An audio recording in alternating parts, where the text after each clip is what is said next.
प्रामाणिकता। अब यह नंबर 4 है प्रामाणिकता, એટલે કે વ્યક્તિ પ્રામાણિક હોય તો પણ એ વ્યક્તિ મહાન બની શકે છે। તો પ્રામાણિકતા આપણે કઈ કઈ બાબતમાં હોવી જોઈએ? તો કે કોઈ પણ વ્યક્તિ છે પોતાની મહેનતની કમાણી સિવાય કોઈ પણ ધનનો ઉપયોગ ન કરતું હોય એને પ્રામાણિક કહી શકાય। હવે દુકાનદાર હોય જે કઈ વસ્તુ હોય એનો સાચો એની પર લખેલો છે ભાવ છે એના સિવાય વધારે ભાવ ન લેતો હોય। તો પછી મોટરવાળો હોય કે રિક્ષાવાળો હોય એના મીટરમાં જે ટૂંકમાં મીટર ભાડું બતાવતું હોય એના સિવાય વધારે ભાડું ન લેતો હોય તો એ બધી જ વ્યક્તિને પ્રામાણિક કહેવામાં આવે છે। एक दिन हजरत अली राज के खजाने की जांच करने गए थे। तो यहाँ पे जांच यानी कि परीक्षण। હવે જે વ્યક્તિની વાત કરવામાં આવી છે એનું નામ છે હજરત અલી। હવે એક વખત હજરત અલી રાજાનો જે ખજાનો હતો એનું પરીક્ષણ કરવા માટે જાય છે। કામ કરતે કરતે અંધેરા હો ગયા, એટલે કે કામ કરતા કરતા અંધારું થઈ ગયું। ઓર મોમબત્તી જલાઈ, મોમબત્તી યાની કે મીણબત્તી। હવે અહીંયા લાઇટ બાઇટની કંઈ વાત કરવામાં નથી આવી, પરંતુ કામ કરતા કરતા અંધારું થઈ ગયું અને અંધારું થતાં જ હજરત અલી છે એ મીણબત્તી પ્રગટાવે છે। જલાવી यानी कि प्रगटावी। थोड़ी देर के बाद दो सरदार आए और निजी काम के लिए उनके पास आए थे। અહીંયા હજરત અલી રાજના ખજાનાનું કામ કરતા હતા, એને મીણબત્તી પ્રગટાવી હતી, પરંતુ થોડો વખત જાય છે એ દરમિયાન બે સરદાર પોતાના કામ માટે નિજી એટલે શું થાય તો કે પોતાનું વ્યક્તિગત કામ માટે એ હજરત અલી પાસે જાય છે। हजरत अली ने उन्हें बैठने के लिए कहा। अले ज्यां सुधी राजाનું કામ પૂર્ણ ન થાય ત્યાં સુધી હજરત અલી સરદારોને કહે છે કે તમે થોડી વખત બેઠો। હિસાબ की जांच पड़ताल पूरी हुई, એટલે કે કયા હિસાબની વાત કરવામાં આવી છે? રાજાના ખજાનાની, એટલે કે હિસાબની जांच पड़ताल જે હતી એ બધી પૂરી થઈ જાય છે। हजरत ने मोमबत्ती बुझा दी और मेज के खाने से दूसरी मोमबत्ती निकाल कर जला दी। तो यहाँ पे तो प्रश्न उत्पन्न होता है कि एक मोमबत्ती बुझा दी और दूसरी उसने क्यों जलाई, ऐसा क्यों? तो क्योंकि ये पहली मोमबत्ती उसने बुझा दी वे किसकी थी? वे राज की थी। और अब उसे किसका काम करना था? निजी यानी कि व्यक्तिगत। आज बे सरदारों હતા એ એના કોઈ ઓળખીતા હતા એટલે પોતાનું વ્યક્તિગત કામ થયું। एला माटे मेज के खाने में से यानी कि टेबलना खानामांथी बीजी मीणबत्ती काढ़ी अने ते प्रगटावे छे। सरदारों को यह देखकर बड़ा आश्चर्य हुआ। हजरत अली ने एक मोमबत्ती बुझाकर दूसरी क्यों जलाई, यह सरदार समझ न सके। એટલે કે જેમ આપણે પણ પ્રશ્ન ઉદ્ભવ્યો હતો એવી રીતે સરદારોને પણ ન સમજાવ્યું કે હજરત અલીએ આ શું કર્યું। એક તો મીણબત્તી ચાલુ હતી એને બુઝાવી દીધી અને બીજી કાઢી અને એ બીજી મીણબત્તી પ્રગટાવી, એ વળી શું હશે? एक सरदार ने बड़ी नम्रता से हजरत अली से पूछा, એટલે એને કંઈ ખબર ન પડી તો ત્યારે એમાંથી એક સરદાર છે એ હજરત અલીને ખૂબ જ નમ્રતાપૂર્વક પૂછે છે। हजरत अली बोले, भाई साहब अब तक मैं राज का काम कर रहा था, इसीलिए राज की मोमबत्ती जला रखी थी। तो हजरत अली ने શું ઉત્તર આપે છે કે ભાઈ અત્યાર લગે તો હું રાજાનું કામ કરી રહ્યો હતો ને એટલા માટે મેં રાજાની મીણબત્તી પ્રગટાવી હતી। अब मैंने निजी काम शुरू किया। कौन सा काम? निजी यानी कि व्यक्तिगत। હવે मैं मारो व्यक्तिगत काम चालू કર્યું છે, इसलिए मैंने अपनी मोमबत्ती जला ली, नहीं तो मैं चोर या हरामखोर कहलाता। चोर या हरामखोर? हरामखोर किससे कहते कि हराम की खाने की आदत वाला चोर। राजा तो वहां पे नहीं थे तो उसने वे मोमबत्ती जलाकर यह काम किया होता तो, पर हजरत अली को ऐसा पसंद नहीं था क्योंकि वे एक प्रामाणिक थे और उसने कहा कि मैं जो ऐसा काम करता तो हूँ एक चोर अथवा तो हरामखोर कहवा, पण मने ए कहवावुं पसंद छे नहीं। एक दिन आदमी को हरेक आदमी को એટલે કે ગમે માણસ હોય એને સેનાથી બચીને ચાલવું જોઈએ। હરેક આદમી को चोरी और हरामखोरी से बचकर चलना चाहिए। એટલે કે દરેક માણસે ચોરી અને હરામખોરીથી બચીને ચાલવું જોઈએ, ચાહે વે અમીર હોય યા ફકીર। હજરત અલીએ ચોખ્ખું કીધું છે કે દરેક માણસે આ બે કાર્યથી બચીને ચાલવું જોઈએ, પછી એ ભલે અમીર એટલે કે સાવકાર હોય અને ફકીર યાની કે એ ગરીબ હોય, પરંતુ હવે હરામખોરી હરામની ખાવાનું કે ચોરી કરીને ખાવાની ટેવ રાખવી જોઈએ નહીં। देखने में तो यह बहुत छोटी सी बात लगती है, पर है बड़े महत्व की। हजरत अली ने क्या कहा कि જોવા જઈએ તો આ સાવ સામાન્ય એવી નજીવી વાત લાગે છે, પરંતુ દરેક વ્યક્તિના જીવનમાં એ બાબત ખૂબ જ મહત્વની છે। अब हम आज़ाद हो गए हैं, એટલે આપણી આઝાદી મળી એ વખતની આ વાત છે। रात का काल तभी अच्छी तरह से चल सकता है जब लोगों में इस तरह की प्रामाणिकता हो।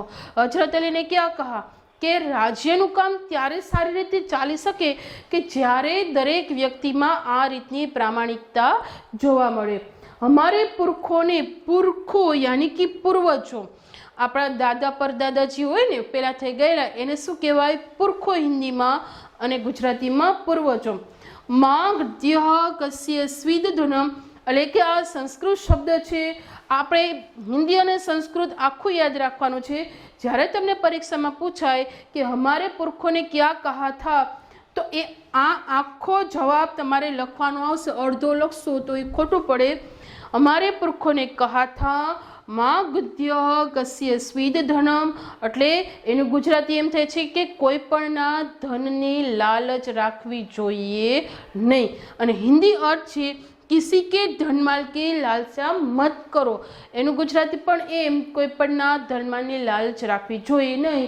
यह मनुष्य के लिए सबसे बड़ी सीख है, એટલે કે આ મનુષ્યની માટે સૌથી મોટી सीख છે।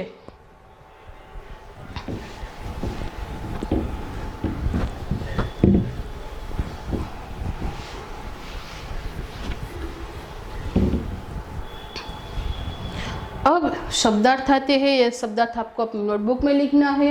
हानि यानी कि नुकसान, यह समानार्थी के रूप में भी पूछे जा सकते हैं। ख्याल यानी कि विचार। अब यह शब्द समूह के रूप में अपने आप सेवा करने वाला, तो उसका उत्तर आता है स्वयं सेवक। और काम पर लगाया हुआ तो उसे कहते हैं नियुक्त। कर्तव्य भार, उचित काम की जिम्मेदारी। प्रयास यानी कि प्रयत्न। सदस्य यानी कि सभासद। भेदभाव तो कि व्यवहार में अंतर। और प्रसिद्ध यानी कि विख्यात। अल्पाहार एटले कि नास्ता। रहस्य एटले गुप्त भेद। खजाना यानी कि धन भंडार। जांच यानी कि परीक्षण। हरामखोर तो कि हराम का माल खाने वाला। अमीर यानी कि धनवान। और पुरखा यानी कि पूर्वज। उसके बाद अभ्यास आता है। प्रश्न 1 है, निम्नलिखित प्रश्नों के उत्तर लिखिए। प्रश्न 1, बच्चे को जान बचाने में देरी होती तो क्या होता? उत्तर है वह मोटर के नीचे आ जाता। दूसरा, दूसरों की जान बचाना हमारा कर्तव्य है। आप और किन बातों को अपना कर्तव्य समझते हैं? तो हमें उत्तर इस तरह से लिखना है कि हम निम्नलिखित बातों को भी अपना कर्तव्य समझते हैं। प्रथम, किसी को नुकसान न पहुंचाना, किसी को दुख न देना, किसी को धोखा न देना, बड़ों का सम्मान करना, देश की सेवा करना और अनुशासन या नियमों का पालन करना। इन सभी बातों को भी मैं अपना कर्तव्य समझता हूँ। मुख्य अतिथि को द्वार पर ही रोक देना सही था, क्यों? समारोह में प्रवेश उन्हीं को दिया जाता था जिसके पास निमंत्रण पत्र हो। समारोह के मुख्य अतिथि महादेव गोविंद रानडे जी थे, पर उसके पास निमंत्रण पत्र नहीं था, इसीलिए उसे द्वार पर ही रोक देना सही था। आपको कहाँ कहाँ भेदभाव की नीतियाँ दिखाई देती है? इसका उत्तर है आज भी हमारा समाज भेदभाव की नीति से दूर नहीं हुआ है। घर में बेटे बेटी का भेदभाव, समाज में अमीर गरीब, छोटे बड़े और जाति पाति का भेदभाव देखने को मिलता है। सरकारी और निजी कार्यालयों में कनिष्ठ और वरिष्ठ के बीच का भेदभाव हमें देखने को मिलता है। सफल होने के लिए हमें क्या करना चाहिए? उत्तर है सफल होने के लिए हमें लगातार अभ्यास करना चाहिए और अभ्यास में दिखाई देने वाली त्रुटि को जानकर हमें उससे दूर करना चाहिए। आप किसको प्रामाणिक इंसान कहते हैं, ये तो पाठ समझते समय हमने देखा था। मैं उस व्यक्ति को प्रामाणिक इंसान कहता हूँ कि जो अपनी मेहनत की कमाई के सिवाय किसी और के धन का उपयोग नहीं करता। प्रामाणिक दुकान वाला वस्तु का सही सही दाम लेता है। प्रामाणिक मोटर या टैक्सी वाला मीटर में दिखाए गए दाम से अधिक दाम नहीं लेता। मैं उन सभी व्यक्ति को प्रामाणिक इंसान कहता हूँ। प्रश्न नंबर 2, आपने कोई घटना या प्रसंग सुना हो या पढ़ा हो तो उसे कक्षा में कीजिए और कक्षा में प्रस्तुत की गई घटना या प्रसंग में से किसी एक को अपनी भाषा में लिखिए। तो यहाँ पे हमें शिवाजी का रायगढ़ का किले का जो प्रसंग है वे हमें लिखना है। शिवाजी रायगढ़ के किले में रहते थे और किले का नियम था कि सुबह होते ही द्वार खुलते थे और शाम को सूर्यास्त होने पर द्वार बंद हो जाता था। एक दिन की बात है, एक व्यक्ति वहाँ पे आता है और द्वारपाल को कहता है कि तुम द्वार खोलो, मुझे शिवाजी से मिलना है। तो द्वारपाल ने उसे साफ साफ इनकार कर दिया। तब उसी व्यक्ति ने कहा कि तुम द्वार खोलो, नहीं तो शिवाजी तुम्हें नौकरी से भी निकाल देते हैं। शिवाजी ने कहा जो भी हो, पर सूर्योदय होने से पहले द्वार नहीं खुलेंगे। उसी समय उस व्यक्ति ने उसे धन देने का लालच दिया, फिर भी द्वारपाल ने दरवाजा नहीं खोला। आखिर दरवाजा सुबह होने पर ही खुला और दूसरे दिन सभा बैठने पर द्वारपाल को बुलाया गया और शिवाजी ने कहा कि मैं तुम्हारी परीक्षा ले रहा था, मैं तुम्हारी प्रामाणिकता से खुश हूँ। तो यह घटना में यहाँ पे लिखनी है। और प्रश्न नंबर 3, चर्चा कीजिए। यदि पक्षी बोल पाते तो पेड़ों की कटाई के विषय में आपस में क्या कहते। तो यहाँ पे हमें ऐसा लिखना है कि सभी पक्षी आपस में बातचीत करते हैं कि पेड़ है तभी तो हमारा जीवन है। कोयल कहती है कि पेड़ों की हरियाली को देखकर मुझे तो कूकने का मन होता है। तो कौवा कहता है कि आजकल तो मनुष्य स्वार्थी हो गया है, वे अपने स्वार्थ के हेतु पेड़ों की कटाई कर रहा है और उसे पता नहीं कि वे खुद अपने ही पेड़ पर कुल्हाड़ी मार रहे। इसी तरह यहाँ पे हमें 10 से 12 वाक्य में लिखना है। यदि धरती बोल पाती कि मनुष्य के बारे में ईश्वर से क्या कहती। तो उत्तर है, यदि धरती बोल पाती तो वे मनुष्य के बारे में ईश्वर से कहती है, भगवान आपका बनाया हुआ मनुष्य बड़ा ही बुद्धिमान है। शहरों में उसने स्वर्ग ही खड़ा कर दिया है। उसने बड़ी बड़ी इमारतें और नई नई तरकीबें बनाई है। उसे करतब को देखकर आप भी दंग रह जाएंगे। पर वह इतना स्वार्थी हो गया है कि वे अपने स्वार्थ के हेतु पेड़ को काट रहा है और पेड़ों की कटाई होने से जंगल बर्बाद हो जाते हैं, जिससे वर्षा भी कम होती है और वर्षा कम होने से हमें कई मुश्किलों का सामना करना पड़ता है। इस तरह से यह प्रश्न भी हमें 10 से 12 लिखी में लिखना है। प्रश्न नंबर 4, निम्नलिखित परिचित को पढ़िए और लिखिए। जो ये पैराग्राफ दिया गया है ये विराम चिन्हों के साथ हमें लिखना है। प्रश्न नंबर 5, निम्नलिखित परिच्छेद में उचित विराम चिन्ह लगाकर लिखिए। वाक्य में विराम चिन्ह लगाना है तो परीक्षा में कोई वाक्य आता है उसमें हमें विराम चिन्ह लगाते, पर यहाँ पे हमें 2 पैराग्राफ दिए गए हैं। यह पैराग्राफ लिखने के बाद हमें उसमें ही विराम चिन्ह लगाना है।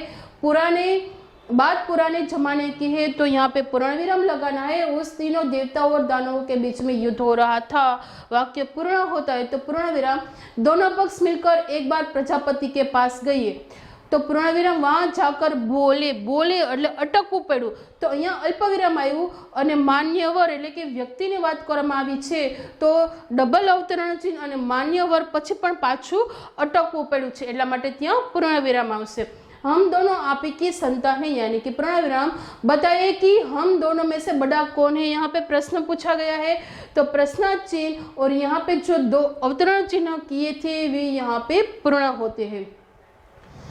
समय वह संपत्ति है, समय वह संपत्ति है, तो यहाँ पे हमें रुकना पड़ता है, इसीलिए अल्प विराम जो मनुष्य को प्रगति की ओर ले जाती है, पूर्ण होता है वाक्य पूर्ण विराम जो लोग इस धन का उचित विनियोग करते हैं, लेकिन यहाँ पे रुकना पड़ता है, तो अल्प विराम उन्हें शारीरिक सुख तथा आत्मिक आनंद प्राप्त होता है, वाक्य पूरा हुआ पूर्ण विराम। इसी के द्वारा मूर्ख अल्प विराम, चतुर अल्प विराम, निर्धन अल्प विराम, धन और धनवान और अज्ञानी ज्ञानी बन सकता है, वाक्य पूर्ण होने पर पूर्ण विराम।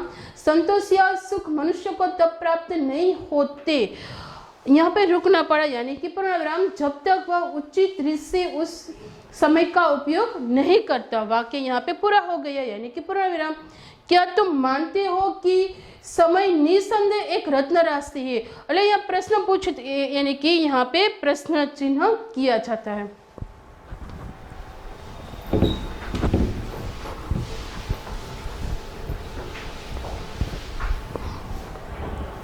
अब स्वाध्याय प्रश्न नंबर 1, निम्नलिखित प्रश्नों के उत्तर 1-2 वाक्य में लिखिए। लड़के ने रोने का क्या कारण बताया? उत्तर है, लड़के ने कहा कि मेरे पास एक चवन्नी है जो कहीं गिर गई, वे मुझे नहीं मिली तो माँ मुझे बहुत पिटेगी। नरेंद्र बड़ा होकर किस नाम से प्रसिद्ध हुआ? उत्तर है, स्वामी विवेकानंद जी के नाम से प्रसिद्ध हुआ। इस प्रसंग में नरेंद्र में कौन से गुण नजर आते हैं? तो પાઠમાં શું આવ્યું હતું, એને વસ્તુ કરતા કોને વધારે મહત્વ આપ્યું હતું? તો કે વ્યક્તિને। तो इस प्रसंग में हमें नरेंद्र के यह गुण नजर आते कि वे वस्तु से ज्यादा व्यक्ति को महत्व देता है, उसकी दृष्टि में मानवता का स्थान सबसे ऊपर है। द्वार पर रांडे को देखकर स्वागत समिति के सदस्य ने क्या किया? तो उत्तर है, स्वागत समिति के सदस्य उसे मंच की ओर ले जाने का प्रयास करने लगे। अल्पाहार के समय कौन नहीं दिखाई दे रहा था? क्रिकेट टीम का कप्तान। सफलता के आधार क्या क्या है? तो यहाँ जो 4 की बात की गई थी वे उससे यहाँ पे एकाग्रता, अविरत अभ्यास, कठोर परिश्रम और लगन, यह सफलता के आधार है। हजरत अली ने एक मोमबत्ती बुझाकर दूसरी मोमबत्ती क्यों जलाई? हजरत अली जब तक राज का काम कर रहे थे तब तक उसने राज की मोमबत्ती जलाई थी और काम पूर्ण होने पर उसने राज की मोमबत्ती बुझा दी और निजी काम शुरू होने पर उसने अपनी मोमबत्ती जलाई।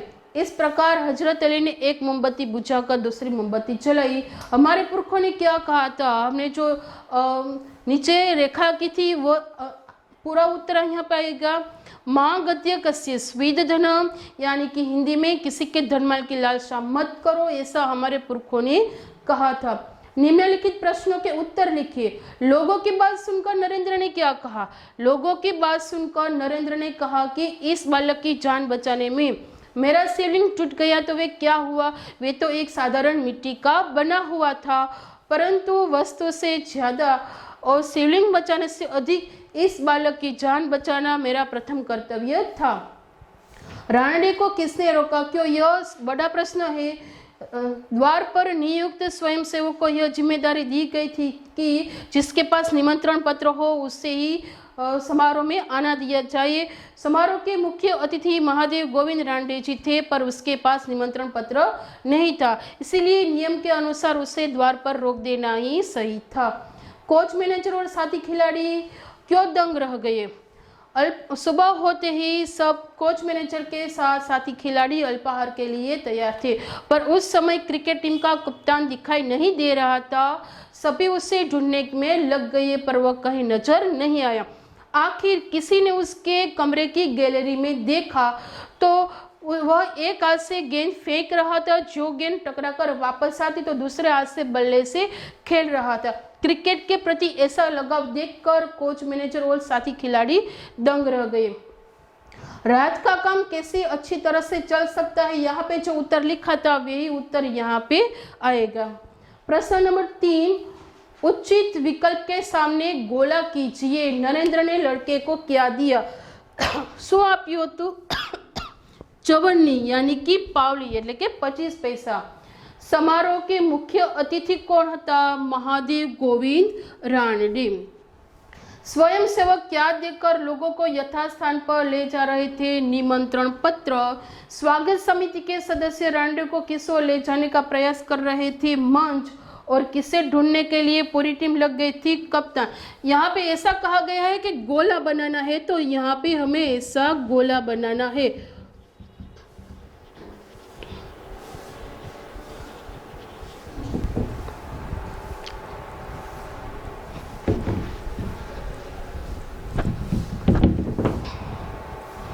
अब स्वाध्याय का सबसे आखिरी प्रश्न, कोष्टक में से शब्दों को चुनकर समानार्थी शब्दों की जोड़ बनाइए।